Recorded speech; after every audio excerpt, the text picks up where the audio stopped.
बिस्मिल्लाहिर्रहमानिर्रहीम। अस्सलाम वालेकुम मेरी यूट्यूब फैमिली, कैसे हैं आप सब। अल्लाह ताला आप सबको खुश आबाद रखें, आमीन सुम्मा आमीन। जी तो फ्रेंड्स, यहाँ आज मैं फिर आपके लिए लेकर आई हूँ कुछ क्लीनिंग हैक्स। जी बिल्कुल, यहाँ पे हम मिक्स करेंगे कोका कोला को अपनी साल्ट और पेस्ट के साथ। और अब हम यहाँ पे देखेंगे बहुत सारे ज़बरदस्त किस्म की क्लीनिंग हैक्स। जी बिल्कुल, इनको मिक्स करके हम कमाल के हैक्स बनाएंगे और आपके लिए सफाई करना हो जाएगा बहुत ज़्यादा आसान। तो जी आते हैं अपनी टिप नंबर 1 की तरफ। तो यहाँ हमारे पास है जी, हमारे जॉगर्स होते हैं, फ्लीट वगैरह होते हैं, तो वो बहुत ज़्यादा ज़ाहिर हम यूज़ करते हैं, अंदर बाहर जाते हैं पहन के, तो ये ख़राब हो जाते हैं। तो ये बहुत ज़्यादा मैला हो चुका था, ये बिल्कुल न्यू अभी हमने रिसेंटली ही लिया था। और इस पर लिपस्टिक भी बैक पे लगा दी थी छोटी बेटी ने। तो मैंने यहाँ पे ले लिया है टूथपेस्ट। जी कोई सा भी आप ले लें, मैं यहाँ मेडिकेम ले रही हूँ क्योंकि मैं यही यूज़ करती हूँ। और साथ में ले लिया एक टूथब्रश। और मैंने इसके बाद इसको जो है यहाँ पे अच्छे से रब कर दिया इस अपने जॉगर को। और उसके बाद मैंने यहाँ पे इसको सिर्फ सिंपल एक मेरी एक शर्ट फट गई थी बच्ची की, तो मैंने यहाँ पे ये लॉन की शर्ट का कपड़ा ले लिया और इसको इस तरह से रब किया।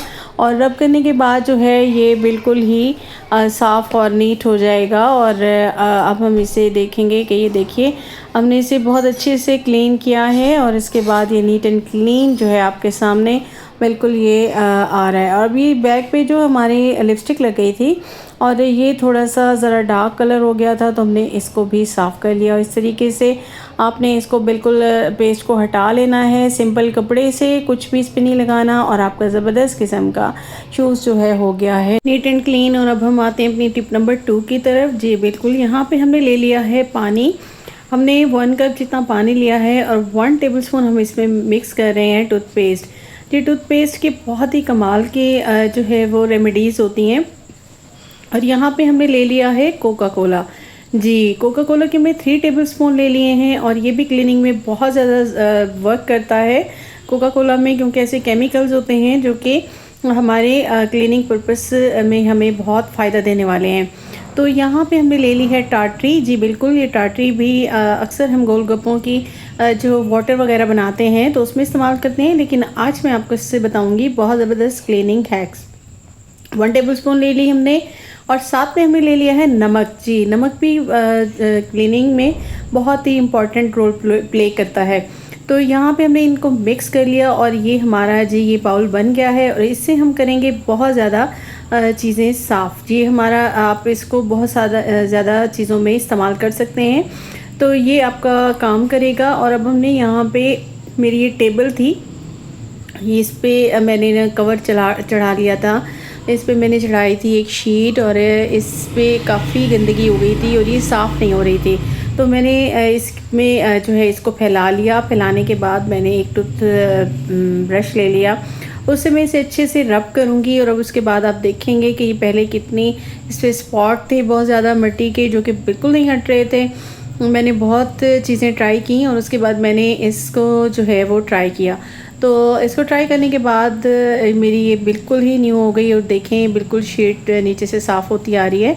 तो अच्छे से मैंने इसे ब्रश से जो है वो स्क्रब कर लिया और उसके बाद मैंने इसे गीले कपड़े से इस तरह से साफ़ कर लिया। और यहाँ पे ये जो है नीट एंड क्लीन मेरे पास टेबल आ गई। इसी तरह से आपके काफ़ी सारी चीज़ें होती हैं जिन पे दाग धब्बे होते हैं, आपकी मशीनरीज़ होती हैं। तो आप ब्रश और इस बैटर की मदद से जो ये हमने अभी सॉल्यूशन बनाया है, इसकी मदद से आप बहुत इजीली साफ़ कर सकते हैं। आपके जले हुए बर्तन होते हैं उनको भी आप बहुत इजीली नीट एंड क्लीन कर सकते हैं। और छोटी छोटी जगहें होती हैं, आपकी शीशे होते हैं, आपके जो है अलमारियाँ होती हैं, तो उनको भी आप डोर वगैरह को और इनको खिड़कियों वगैरह को बहुत आसानी से साफ़ कर सकते हैं। ये देखिए जी, ये बिल्कुल नीट हो चुकी है और इसमें से सारे स्पॉट जो कि बहुत ही ज़िद्दी दाग थे वो सारे ख़त्म हो चुके हैं। अब हम आते हैं अपने नेक्स्ट टिप की तरफ। टिप नंबर 3, इसी बैटर को हम लेंगे ही, हमारा क्योंकि यूज़ होता जा रहा है तो कम होता जा रहा है, तो हमने इसी बैटर को ले लिया। और इसको लेने के बाद हमने क्या किया कि हमारा जो पानी होता है पोछे का वो हमने एक टब में ले लिया और उसके अंदर हमने ये 3 टेबलस्पून डाल दिया।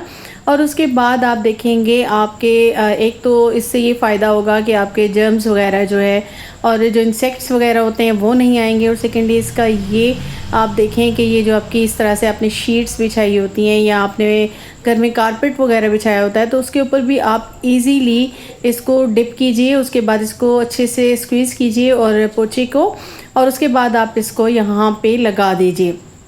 बहुत ज़बरदस्त क्लीनिंग जो है ये हमारा मटेरियल बन गया है और इससे हम बहुत ही इजीली जो है वो साफ़ कर सकते हैं। और ये आप देख रहे होंगे कि पहले जगह जगह यहाँ पे आपको दाग नज़र आ रहे होंगे और अब ये बिल्कुल नीट एंड क्लीन हो चुकी है हमारी शीट और बहुत ही आसानी से सफाई हो गई है।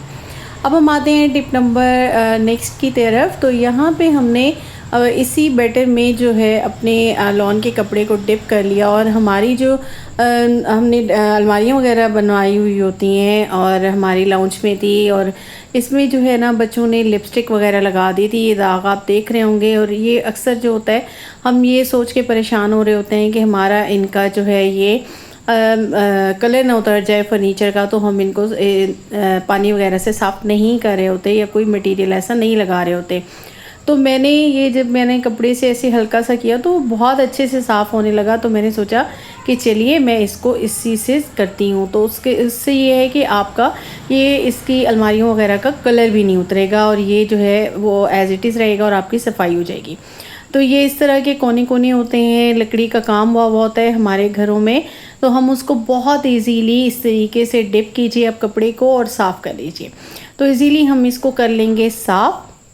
और ये देखिए ये नीट एंड क्लीन हो चुका है और इसमें से दाग भी हट गया है। तो नेक्स्ट हमारे पास इस तरह के डेकोरेशन पीसेस होते हैं जो कि हमने प्लास्टिक से बनाए हुए होते हैं। सब मैंने प्लास्टिक बॉटल से बनाया हुआ है। तो इसको भी हम इसी तरीके से इसी कपड़े इसको डिप करके साफ़ कर लेंगे और हमारा ये हो जाएगा साफ़। तो जी ये थी मेरी छोटी छोटी सी टिप्स और उम्मीद करती हूँ आपको पसंद आएंगी। मेरे चैनल को सब्सक्राइब कर दीजिएगा, बेल आइकन को प्रेस कर दीजिएगा। मुझे दीजिएगा इजाज़त। अल्लाह हाफिज़।